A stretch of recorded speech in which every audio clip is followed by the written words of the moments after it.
Hi everyone, welcome to my channel Infinity Tech. So in this video, I'm going to show you how to off your notifications from Google Chrome. It's very simple. So let's go.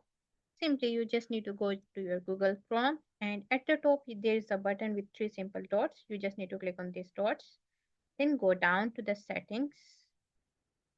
Yeah, here we go. This is the setting button. You just need to click on this. Then go to the privacy and the security.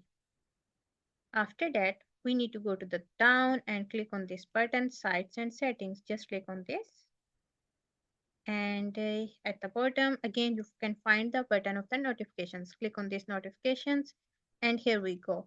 These are our notifications. We get notifications from different website. And if you wanna not allowed to them that we don't want any notification from them, simply click on these three dots and remove dot things. Like I don't want any notification from this website.